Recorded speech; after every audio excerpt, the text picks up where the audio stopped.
ಸ್ನೇಹಿತರೆ ನಮಸ್ಕಾರ. Challenging star Darshan ಅವರ ಅದೃಷ್ಟ ನೆಟ್ಟಗಿಲ್ಲ ಅನ್ನೋದು ಈಗಾಗಲೇ ಸಾಕಷ್ಟು ಸಲ ಸಾಬೀತಾಗಿದೆ. ಈಗ ಮತ್ತೊಮ್ಮೆ ಅದು ನಿರೂಪಣೆಯೂ ಕೂಡ ಆಗಿದೆ. ಈಗಾಗಲೇ ಮನೆ ಊಟವನ್ನು ಮಾಡಬೇಕು, ಅದರಲ್ಲೂ ಕೂಡ ಜೈಲೂಟದಿಂದ ಬೇಸತ್ತು ಹೋಗಿರುವಂಥ ದರ್ಶನ್ಗೆ ಕ್ವಾಲಿಟಿ ಫುಡ್ ಬೇಕು, ಆಮೇಲೆ ಪ್ರೋಟೀನ್ ಫುಡ್ ಬೇಕು ಅನ್ನೋಂಥ ಕಾರಣಕ್ಕೋಸ್ಕರ ಮನೆ ಊಟಕ್ಕಾಗಿ ಬೇಡಿಕೆಯನ್ನು ಇಟ್ಟಿದ್ರು ದರ್ಶನ್. ಆದರೆ ಈಗ ಜೈಲಿನಲ್ಲಿ ಕೊಡ್ತಿರುವಂಥ ಊಟದಲ್ಲಿ ಯಾವ ಕೊರತೆಯೂ ಕೂಡ ಇಲ್ಲ. ಜೈಲಿನಲ್ಲಿ ಕೊಡ್ತಿರುವಂಥ ಊಟ ತುಂಬ ಪೌಷ್ಟಿಕಾಂಶಯುಕ್ತವಾಗಿದೆ ಮತ್ತು ದರ್ಶನ್ಗೆ ಒಳ್ಳೆ ಊಟವನ್ನೇ ಕೊಡ್ತಿದ್ದೇವೆ. ಹಾಗಾಗಿ ಅವರಿಗೆ ಮನೆ ಊಟವನ್ನು ಕೊಡಬೇಕು ಅನ್ನುವಂಥ ಯಾವ ಅವಶ್ಯಕತೆಯೂ ಕೂಡ ಇಲ್ಲ. ಆಮೇಲೆ ಊಟದಿಂದ ಯಾವುದೇ ಸಮಸ್ಯೆ ಅವರಿಗೆ ಆಗಿಲ್ಲ ಅನ್ನುವಂತಹ ಒಂದು ಸ್ಪಷ್ಟನೆಯನ್ನು ಈ ಜೈಲಾಧಿಕಾರಿಗಳು ಕೋರ್ಟ್ನ ಮುಂದೆ ಕೊಡೋದ್ರ ಮೂಲಕ ದರ್ಶನ್ಗೆ ದೊಡ್ಡ ಶಾಕನ್ನೇ ಕೊಟ್ಟಿದ್ದಾರೆ. ಈ ಮೂಲಕ ದರ್ಶನ್ಗೆ ಮನೆ ಊಟ ಮಾಡುವಂಥ ಭಾಗ್ಯ ಸದ್ಯಕ್ಕೆ ಇಲ್ಲ ಅನ್ನುವಂಥದ್ದು ಈಗಾಗಲೇ ಗೊತ್ತಾಗ್ತಿದೆ. ಈ ಮೂಲಕ ವಿಜಯಲಕ್ಷ್ಮಿಯ ಮನೆಯ ಅಗಳಿನ ಮೇಲೆ ದರ್ಶನ್ ಹೆಸರು ಬರೆದಿಲ್ವಾ ಅನ್ನೋದು ಮತ್ತೊಮ್ಮೆ ಚರ್ಚೆ ಆಗ್ತಿದೆ. ಹಾಗಾದರೆ ದರ್ಶನ್ಗೆ ಜೈಲಿನಲ್ಲಿ ಸಿಗ್ತಿರುವಂಥ ಊಟ ಎಷ್ಟು ವಿಶೇಷವಾಗಿದೆ, ಈ ಊಟದಲ್ಲಿ ಏನೆಲ್ಲ ಅಂಶಗಳನ್ನು ಸೇರಿಸಲಾಗಿದೆ, ಅಂದರೆ ಯಾವ ವಸ್ತುಗಳನ್ನು ಕೊಡಲಾಗುತ್ತೆ, ಇದೆಲ್ಲದರ ಬಗ್ಗೆಯೂ ಕೂಡ ಸ್ವತಃ ಜೈಲಾಧಿಕಾರಿಗಳು ಒಂದಷ್ಟು ಮಾಹಿತಿಗಳನ್ನು ಕೊಟ್ಟಿದ್ದಾರೆ. ಆ ಊಟದ ಮೆನುವನ್ನು ನೋಡಿದ್ರೆ ಬಹುಶಃ ನಿಮಗೂ ಕೂಡ ಅಚ್ಚರಿಯಾಗುತ್ತೆ, ಇಷ್ಟೆಲ್ಲ ಊಟವನ್ನು ಕೊಡ್ತಾರೆ ಜೈಲಿನಲ್ಲಿ ಅಂತೇಳಿ. ಹಾಗಾದರೆ ದರ್ಶನ್ಗೆ ಅಸಲಿ ಜೈಲಿನಲ್ಲಿ ಸಿಗ್ತಿರುವಂಥ ಊಟ ಹೇಗಿದೆ, ದರ್ಶನ್ಗೆ ಇರುವಂಥ ಸಮಸ್ಯೆ ಏನು, ದರ್ಶನ್ಗೆ ಆ ಸಮಸ್ಯೆಗಳಿಗೆ ಪರಿಹಾರವನ್ನು ಅಥವಾ ಸಮಸ್ಯೆಗಳಿಗೆ ಚಿಕಿತ್ಸೆಯನ್ನು ಹೇಗೆ ಕೊಡಿಸ್ತಾ ಇದ್ದಾರೆ, ಇವೆಲ್ಲದರ ಬಗ್ಗೆಯೂ ಕೂಡ ಮಾಹಿತಿಯನ್ನು ಕೊಟ್ಟಿದ್ದಾರೆ. ಹಾಗಾದರೆ ಏನಾಗ್ತಿದೆ ಜೈಲಿನ ಒಳಗಡೆ, ಏನಾಗ್ತಿದೆ ದರ್ಶನ್ಗೆ, ಯಾವ ರೀತಿಯಾದಂಥ ಪರಿಸ್ಥಿತಿ ಇದೆ, ಎಲ್ಲವನ್ನು ಕೂಡ ವಿವರಿಸ್ತಾ ಹೋಗ್ತೀನಿ. ಅದಕ್ಕಿಂತ ಮುಂಚೆ ನೀವಿನ್ನೂ ಕೂಡ ನಮ್ಮ ಚಾನಲನ್ನು ಸಬ್ಸ್ಕ್ರೈಬ್ ಮಾಡಿಲ್ಲ ಅಂದರೆ ದಯವಿಟ್ಟು ಈ ಕೂಡಲೇ ಸಬ್ಸ್ಕ್ರೈಬ್ ಮಾಡಿ ಸ್ನೇಹಿತರೆ. ರೇಣುಕಾಸ್ವಾಮಿ ಹತ್ಯೆ ಪ್ರಕರಣದಲ್ಲಿ ಜೈಲು ಸೇರಿರುವಂಥ ದರ್ಶನ್ಗೆ ದೊಡ್ಡ ಟೆನ್ಷನ್ ಆಗಿರುವಂಥದ್ದು, ಒಂದು ಜೈಲಿನಿಂದ ಹೊರಗಡೆ ಬರುವಂಥ ವಿಚಾರ, ಎರಡನೇದು ದರ್ಶನ್ಗೆ ಮನೆ ಊಟದ ಸಮಸ್ಯೆ. ಹೌದು, ವಿಜಯಲಕ್ಷ್ಮಿ ಮನೆಯ ಅನ್ನದ ಅಗಳಿನ ಮೇಲೆ ದರ್ಶನ್ ಹೆಸರು ಇಲ್ಲ ಅನ್ನೋದು ಮತ್ತೊಮ್ಮೆ ದಾಸನಿಗೆ ನಿರಾಸೆ ಆಗುವಂತೆ ಮಾಡಿದೆ. ಯಾಕಂತ ಹೇಳಿದ್ರೆ ಈಗಾಗಲೇ ಸಾಕಷ್ಟು ಸಮಯದಿಂದ ಈ ಹೋರಾಟ ನಡೀತಾನೆ ಇದೆ, ಪ್ರಯತ್ನಗಳು ಸಾಗ್ತಾನೆ ಇದ್ದಾವೆ. ಜೈಲು ಪಾಲಾಗಿ ಒಂದಲ್ಲ ಎರಡು ತಿಂಗಳಾಯಿತು. ಈ 2 ತಿಂಗಳಿನಿಂದ ಅವರನ್ನು ಹೊರತರುವಂಥ ಅನೇಕ ಪ್ರಯತ್ನಗಳು ಆದರೂ ಕೂಡ ಅದರ ಫಲಿತಾಂಶ ಮಾತ್ರ ಸಿಗ್ತಾ ಇಲ್ಲ. ಜೈಲಾಚೆ ಕರೆತರೋದಿರಲಿ, ದರ್ಶನ್ ಒಳಗಡೆ ಇರುವಂತಹ ಸಂದರ್ಭದಲ್ಲಿ ಮನೆಯಿಂದ ಶುಚಿ ಮತ್ತು ರುಚಿಯಾದಂಥ ಊಟವನ್ನು ತಿನ್ನುವಂಥ ಸೌಭಾಗ್ಯ ಕೂಡ ಸಿಗ್ತಾ ಇಲ್ಲ. ಇದರಿಂದ ಮನನೊಂದಿರುವಂಥ ದರ್ಶನ್ ಮನೆಯ ಅನ್ನಕ್ಕೆ ಅರ್ಜಿ ಸಲ್ಲಿಸ್ತಾನೆ ಇದ್ದಾನೆ. ಆದರೂ ಕೂಡ ಈ ದರ್ಶನ್ಗೆ ಅಂಥದ್ದೊಂದು ಅವಕಾಶ ಸಿಗ್ತಾ ಇಲ್ಲ. ಸೊ ದಟ್ ವಿಜಯಲಕ್ಷ್ಮಿ ದರ್ಶನ್ ಮನೆಯ ಅನ್ನದ ಅಗಳಿನ ಮೇಲೆ ದರ್ಶನ್ ಹೆಸರು ಇಲ್ಲಂತೆ ಅಂತ ಹೇಳಿ ಚರ್ಚೆ ಆಗ್ತಾ ಇದೆ. ಯಾಕೆ ಹೇಳ್ತಾ ಹೋಗ್ತೀನಿ ನೋಡಿ. ಮನೆಯ ಅನ್ನಕ್ಕೆ ದರ್ಶನ್ ಸಲ್ಲಿಸಿದಂಥ ಅರ್ಜಿ ವಿಚಾರಣೆಯನ್ನು ಹೈಕೋರ್ಟ್ ಏಕಸದಸ್ಯ ಪೀಠದಲ್ಲಿ ಮಾಡಲಾಯಿತು. ನ್ಯಾಯಮೂರ್ತಿಗಳಾದಂಥ ಎಂ ನಾಗಪ್ರಸನ್ನ ಅವರು ಈ ಅರ್ಜಿಯ ವಿಚಾರಣೆಯನ್ನು ನಡೆಸಿದ್ರು. ಸುದೀರ್ಘವಾದಂಥ ವಿಚಾರಣೆಯನ್ನು ನಡೆಸಿದ್ರು. ಈ ಸಂದರ್ಭದಲ್ಲಿ ಸರ್ಕಾರದ ಪರವಾಗಿ ದರ್ಶನ್ ಪರ ವಕೀಲರು ಪ್ರಭುಲಿಂಗ ನಾವದಗಿ ಮತ್ತು ಸರ್ಕಾರದ ಪರ SPP ಆಗಿರುವಂಥ ಪ್ರಸನ್ನಕುಮಾರ್ ಅವರು ವಾದ ಮತ್ತು ಪ್ರತಿವಾದವನ್ನು ಅಲ್ಲಿ ಮಂಡಿಸಿದರು. ಇನ್ನು ರಾಜ್ಯ ಅಭಿಯೋಜಕ ಬೆಳ್ಳಿಯಪ್ಪ ಕೂಡ ಹಾಜರಿದ್ದರು. ಇವರು 3 ಜನರ ನಡುವೆ ವಾದ ಪ್ರತಿವಾದಗಳು ನಡೀತು. ಈ ಸಮಯದಲ್ಲಿ ಜೈಲಿನಲ್ಲಿ ದರ್ಶನ್ಗೆ ಯಾಕೆ ಊಟ ಕೊಡಬಾರ್ದು ಅನ್ನೋದಕ್ಕೆ ಅಥವಾ ಮನೆ ಊಟವನ್ನು ಯಾಕೆ ತಂದು ಕೊಡಬಾರ್ದು ಅನ್ನೋದಕ್ಕೆ ರಾಜ್ಯ ಅಭಿಯೋಜಕ ಬೆಳ್ಳಿಯಪ್ಪ ಒಂದಷ್ಟು ವಿಚಾರಗಳನ್ನು ಹೇಳಿದರು. ಯಾಕಂತ ಹೇಳಿದ್ರೆ ಇಲ್ಲಿ ವೈದ್ಯಾಧಿಕಾರಿಗಳು ಇಲ್ಲಿ ಮನೆ ಊಟವನ್ನು ಕೊಡಬೇಕು ಅಂತೇಳಿ ಎಲ್ಲೂ ಕೂಡ ಸೂಚನೆಯನ್ನು ಕೊಟ್ಟಿಲ್ಲ. ಇದಕ್ಕೆ ಪೂರಕವಾದಂತಹ ದಾಖಲೆಗಳನ್ನು ಕೂಡ ಯಾರೂ ದರ್ಶನ್ ಪರವಾದಂಥ ವಕೀಲರು ಸಲ್ಲಿಸಿಲ್ಲ. ಹೀಗಾಗಿ ಇಲ್ಲಿ ಪ್ರಮುಖವಾಗಿ ವೈದ್ಯಾಧಿಕಾರಿಗಳ ವರದಿ ಮತ್ತು ಈ ಎಲ್ಲ ಅಂಶಗಳನ್ನು ನೋಡಿದಾಗ ಸ್ವಲ್ಪ ಕಾಲಾವಕಾಶ ನೀಡುವಂತೆ ಮನವಿಯನ್ನು ಕೂಡ ಮಾಡಿಕೊಂಡ್ರು. ಈ ಮನವಿಯನ್ನು ಪುರಸ್ಕರಿಸಿದಂಥ ನ್ಯಾಯಾಧೀಶರಾದಂಥ ಎಂ ನಾಗಪ್ರಸನ್ನ ವಿಚಾರಣೆಯನ್ನು ಸೆಪ್ಟೆಂಬರ್ 5ಕ್ಕೆ ಮುಂದೂಡಿಕೆ ಮಾಡಿದ್ದಾರೆ. ಸೊ ದಟ್ ಅಲ್ಲಿವರೆಗೂ ಕೂಡ ದರ್ಶನ್ಗೆ ಯಾವುದೇ ರೀತಿಯಾದಂತಹ ಮನೆಯ ಊಟದ ಸೌಭಾಗ್ಯ ಇಲ್ಲ ಅನ್ನೋದು ಸ್ಪಷ್ಟವಾಗಿದೆ. ಹಾಗಾದರೆ ಏನು ಸಮಸ್ಯೆ ಇಲ್ಲ ಆಗ್ತಿರೋದು ಏನು, ಜೊತೆಗೆ ಜೈಲು ಅಧಿಕಾರಿಗಳು ಆಕ್ಷೇಪಣೆಯನ್ನು ಸಲ್ಲಿಸ್ತಿರೋದು ಏನು, ಹೀಗೆ ಸಾಕಷ್ಟು ಅಂಶಗಳು ಇಲ್ಲಿ ಗಮನವನ್ನು ಸೆಳೀತಾ ಇದ್ದಾವೆ.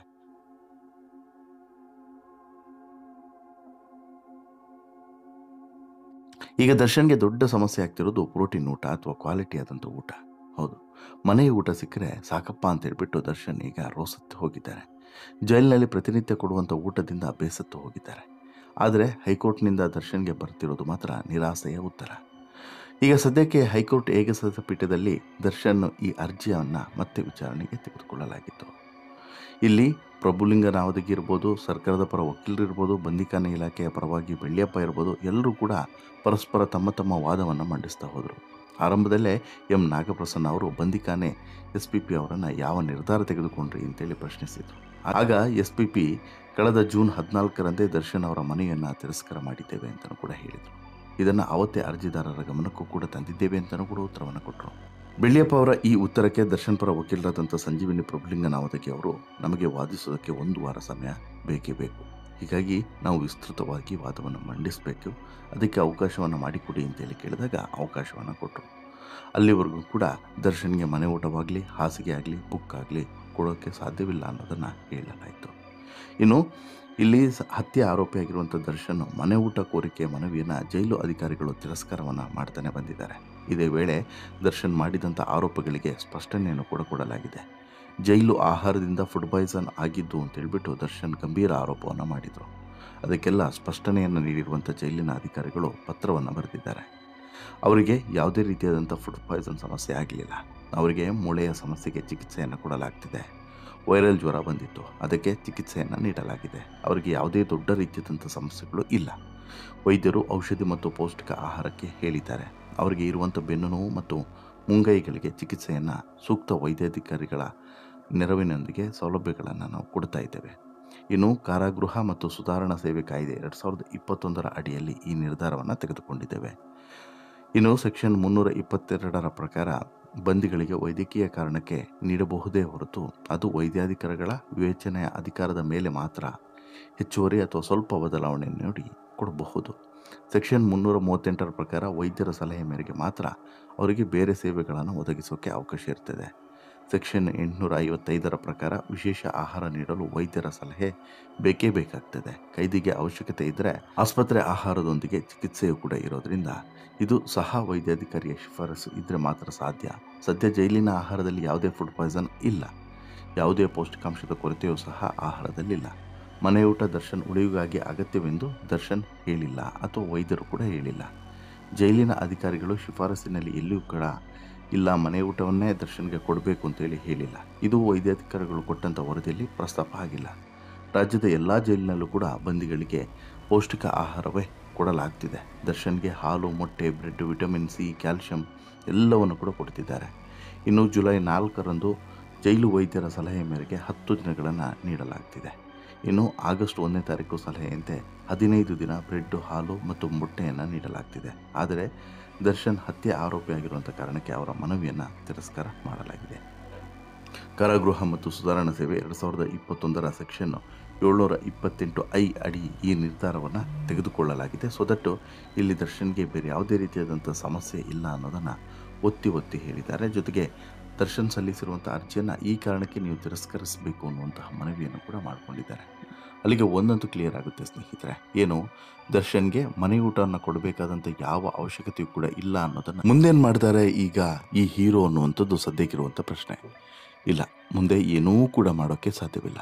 ಏನೇ ಮಾಡಿದ್ರೂ ಕೂಡ ಈಗ ಸದ್ಯಕ್ಕಿರುವಂಥ ಪರಿಸ್ಥಿತಿ ಹೇಗಿದೆ ಅಂತ ಹೇಳಿದ್ರೆ ಯಾವುದೇ ಕಾರಣಕ್ಕೂ ಕೂಡ ಜೈಲಧಿಕಾರಿಗಳು ದರ್ಶನ್ಗೆ ಮನೆ ಊಟಕ್ಕೆ ಅವಕಾಶವನ್ನು ಮಾಡಿಕೊಡುವಂಥ ಸಾಧ್ಯತೆ ಇಲ್ಲವೇ ಇಲ್ಲ. ಹೀಗಾಗಿ ದರ್ಶನ್ ಅನಿವಾರ್ಯವಾಗಿ ಈ ಜೈಲು ಊಟವನ್ನೇ ಸೇವಿಸಬೇಕಾಗ್ತದೆ. ಆಮೇಲೆ ಎಲ್ಲದಕ್ಕೂ ಕೂಡ ಇಲ್ಲಿ ವೈದ್ಯಾಧಿಕಾರಿಗಳ ಪರ್ಮಿಷನ್ ಅಗತ್ಯ ಇದೆ ಅನ್ನೋದನ್ನು ಸ್ಪಷ್ಟವಾಗಿ ಈ ಜೈಲಿನ ನಿಯಮಗಳು ಹೇಳ್ತವೆ. ಹೀಗಿರುವಾಗ ಇಲ್ಲಿ ಎಲ್ಲೂ ಕೂಡ ವೈದ್ಯಾಧಿಕಾರಿಗಳು ದರ್ಶನ್ಗೆ ಮನೆ ಊಟದ ಅಗತ್ಯ ಇದೆ ಅಂತೇಳಿ ಹೇಳಿಲ್ಲ. ದರ್ಶನ್ಗೆ ಪೌಷ್ಟಿಕಾಂಶ ಕೊರತೆ ಇದೆ, ಹೀಗಾಗಿ ಆ ಪೌಷ್ಟಿಕಾಂಶ ನೀಡುವಂಥ ಊಟ ಬೇಕು ಅಂತ ಹೇಳಿದ್ರು. ಸೊ ದಟ್ ಹಾಲು, ಮೊಟ್ಟೆ ಎಲ್ಲವನ್ನು ಕೂಡ ಕೊಡಲಾಗ್ತಿದೆ. ಜೊತೆಗೆ ಕ್ಯಾಲ್ಶಿಯಮನ್ನು ಕೂಡ ಒದಗಿಸಲಾಗ್ತಿದೆ. ಹೀಗಾಗಿ ಅದು ಬಿಟ್ಟರೆ ಬೇರೇನೂ ಕೂಡ ಅವಶ್ಯಕತೆ ಇಲ್ಲ ಅನ್ನೋದನ್ನು ಕೂಡ ವೈದ್ಯಾಧಿಕಾರಿಗಳು ಹೇಳಿದ್ದಾರೆ. ಇನ್ನು ಟ್ಯಾಬ್ಲೆಟ್ಸ್ಗಳನ್ನು ಅಥವಾ ಬೇರೆ ಬೇರೆ ಔಷಧಿಗಳನ್ನು ಕೊಡಬೇಕಾಗಿರೋದು ಅವರ ಜವಾಬ್ದಾರಿ, ಅದನ್ನು ಕೂಡ ಮಾಡ್ತಾ ಇದ್ದಾರೆ. ಅದು ಬಿಟ್ಟು ಮನೆ ಊಟವನ್ನು ಕೊಡಬೇಕು ಅಥವಾ ಪ್ರೋಟೀನ್ ಶೇಕನ್ನು ಕೊಡಬೇಕು, ಹಾಸಿಗೆ, ಬೆಡ್ಶೀಟು, ಇನ್ನೊಂದು ಮತ್ತೊಂದು ಎಲ್ಲದೂ ಕೂಡ ಮನೆಯಿಂದ ತರಿಸಿ ಕೊಡಬೇಕು ಅಂತೇಳಿ ಏನು ಬೇಡಿಕೆಯನ್ನು ಇಟ್ಟಿದ್ರು. ಇದಕ್ಕೆ ಈಗ ಬಹುತೇಕ ಇಲ್ಲ, ಸಾಧ್ಯವಿಲ್ಲ ಅನ್ನುವಂಥ ಉತ್ತರವೇ ಬರುವಂಥದ್ದು ಈಗ ಸ್ಪಷ್ಟವಾಗಿ ಕಾಣಿಸ್ತಿದೆ. ಸೊ ದಟ್ ದರ್ಶನ್ಗೆ ಇಲ್ಲೂ ಕೂಡ ದೊಡ್ಡ ನಿರಾಸೆ ಕಾದಿದೆ ಅನ್ನೋದರಲ್ಲಿ ಎರಡನೇ ಮಾತೇ ಇಲ್ಲ. ಹೀಗಾಗಿ ದರ್ಶನ್ ಮುಂದೇನು ಮಾಡ್ತಾರೆ ಸದ್ಯಕ್ಕಿರುವಂಥ ಪ್ರಶ್ನೆ. ಇನ್ನೊಂದು ಕಡೆ ವಿಜಯಲಕ್ಷ್ಮಿ ಜಾಮೀನಿಗಾಗಿಯೂ ಕೂಡ ಓಡಾಟವನ್ನು ಶುರು ಮಾಡಿದ್ದು. ಈ ಜಾಮೀನು ಪ್ರಕ್ರಿಯೆ ಯಾವಾಗ ಶುರುವಾಗ್ತದೆ? ಚಾರ್ಜ್ ಶೀಟ್ ಸಲ್ಲಿಕೆ ಆದ ಬಳಿಕವೇ ಜಾಮೀನು ಅರ್ಜಿಯನ್ನು ದರ್ಶನ್ ಪರ ವಕೀಲರು ಸಲ್ಲಿಸ್ತಾರಾ ಅಥವಾ ಅದಕ್ಕಿಂತ ಮುಂಚೆನೇ ಸಲ್ಲಿಸಿ ವಿಚಾರಣೆಯನ್ನು ನಡೆಸೋಕೆ ಶುರು ಮಾಡ್ತಾರಾ? ಕಾದು ನೋಡಬೇಕು. ನಿಮಗೇನಿಸುತ್ತೆ ಸ್ನೇಹಿತರೆ, ದರ್ಶನ್ಗೆ ಮೇಲಿಂದ ಮೇಲೆ ಎದುರಾಗ್ತಿರುವಂಥ ಈ ಸವಾಲುಗಳ ಬಗ್ಗೆ, ದರ್ಶನ್ ಬೇಡಿಕೆಗಳು ನಿರಾಕರಣೆ ಆಗ್ತಿರೋದ್ರ ಬಗ್ಗೆ ನಿಮ್ಮ ಅಭಿಪ್ರಾಯ ಏನು? ದಯವಿಟ್ಟು ಕಮೆಂಟ್ ಮಾಡಿ ತಿಳಿಸಿ. ಜೊತೆಗೆ ಈ ಸ್ಟೋರಿ ಇಷ್ಟ ಆಯಿತು ಅಂತ ಹೇಳಿದ್ರೆ ಲೈಕ್ ಮಾಡಿ, ಶೇರ್ ಮಾಡಿ, ಚಾನಲ್ಗೆ ಸಬ್ಸ್ಕ್ರೈಬ್ ಆಗೋದನ್ನು ಮರಿಬೇಡಿ. ಧನ್ಯವಾದ.